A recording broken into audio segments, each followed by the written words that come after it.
अल्लाह ने जब इंसानों को पैदा किया तो इनकी सहूलत और इनकी जरूरियात को पूरा करने के लिए चरिंद परिंद, पहाड़, समुंदर, फल सब्जियां और सबसे अहम मौसम भी पैदा किए। मौसम इंसानी जिंदगी का सबसे अहम पहलू है। दुनिया के किसी इलाके में शदीद ठंड होती है जहाँ बर्फ से ढके हुए पहाड़ और आसमान से गिरती हुई बर्फ इस ठंड में और भी इजाफा कर देती है, तो दूसरी तरफ तपते सहरा जिधर की चलती हुई गर्म हवा इंसान के जिस्म तक को झुलसा देती है। तो आज हम दुनिया में मौजूद ऐसे सर्द तरीन इलाकों का मुतालिया करेंगे कि जिधर की ठंड आपके जिस्म में मौजूद खून तक को जमा सकती है, जहां लोगों का गर्म कपड़े पहने बगैर निकलने का मतलब मौत है, जिधर चंद ही घंटों में घर बर्फ की चादर में ढक जाते हैं और जहां लोग अपनी गाड़ियों के इंजन तक बंद नहीं करते क्योंकि इन्हें दोबारा चालू करना नामुमकिन सा हो जाता है। इस शहर में लोगों के पेन की स्याही तक जम जाती है, यहाँ तक कि अगर इन इलाकों में गर्म उबलता हुआ पानी हवा में उछाला जाए तो यकीनन ये गिरने से पहले ही बर्फ में तब्दील हो जाता है। तो दोस्तों, आपने अपने तफरीह के लिए दुनिया के ठंडे इलाकों की सैर तो जरूर की होगी और वहाँ के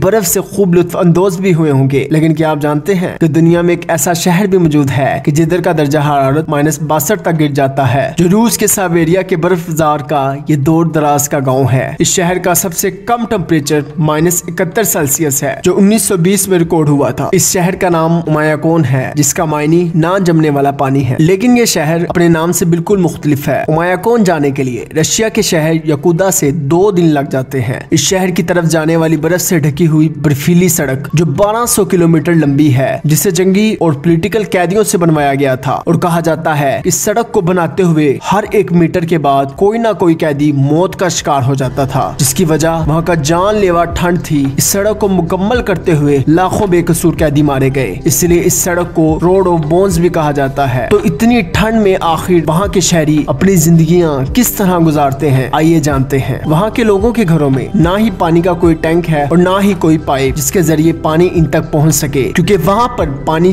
चंद ही मिनटों में जम जाता है। यहाँ गाड़ियों को दोबारा स्टार्ट करना बेहद मुश्किल है, इसलिए लोग अपनी गाड़ियों को चालू ही रखते हैं। इस शहर में सबसे मुश्किल चीज मौत के बाद मुर्दों की तदफीन है, जिधर मुर्दों को दफनाने के लिए कई दिन लग जाते हैं, क्योंकि उधर की बर्फीली जमीन को खोदना इंतहाई मुश्किल काम है, जिधर आग जलाई जाती है जिससे वहाँ की बर्फ पिघल जाती है, फिर कोयला हटाया जाता है और दोबारा आग जलाई जाती है। ये अमर बार बार किया जाता है जब तक मुर्दे को दफन होने की जगह नहीं बन जाती। फिर कब्र को मिट्टी की बजाय बर्फ से ही ढक। यहाँ के लोगों की मुश्किलात यहाँ पर ही खत्म नहीं होती। यहाँ के लोगों को खाने पीने के मामले में भी बहुत मुश्किल दरपेश आती है, जहाँ पर दूध या पानी को यूं ही रखा नहीं जा सकता, क्योंकि यहाँ पर कोई भी लिक्विड चीज 1 ही मिनट में जम जाती है। यहाँ के लोग हिरन और घोड़े का गोश्त खाते हैं और पीने के लिए घोड़ी का दूध यहाँ का मशहूर मशरूब है। इतनी शदीद मुश्किलात के बावजूद भी 1 सदी से यहाँ लोग आबाद हैं। यहाँ की आबादी 500 लोगों पर मुश्तमिल है। इस गांव में महज 1 ही दुकान है जहाँ से लोग रोजमर्रा की चीजों की खरीदो फरोख्त करते हैं। यहाँ पर शदीद बर्फबारी की वजह से खेती बाड़ी या सब्जियां उगाना नामुमकिन है, इसलिए इनका पेशा गोश्त और मछली की खरीदो फरोख्त है। ये अपने घरों में लकड़ियाँ जमा रखते हैं और इन्हें जलाकर अपने घरों को रोशन और गर्म रखते हैं। कभी कभार लकड़ी की किल्लत की वजह से इस गाँव में मुकम्मल तौर पर अंधेरा हो जाता है। ये लोग पीने के पानी के लिए बर्फ के टेले तोड़ लाते हैं और इन्हें पिघलाकर अपने पीने के काबिल बनाते हैं। यहाँ पर स्कूल दर्जा हरारत -50 सेल्सियस कम होने पर ही बंद किए जाते हैं, ताकि बच्चों की जान को कोई खतरा ना हो। सोवियत यूनियन के रोलर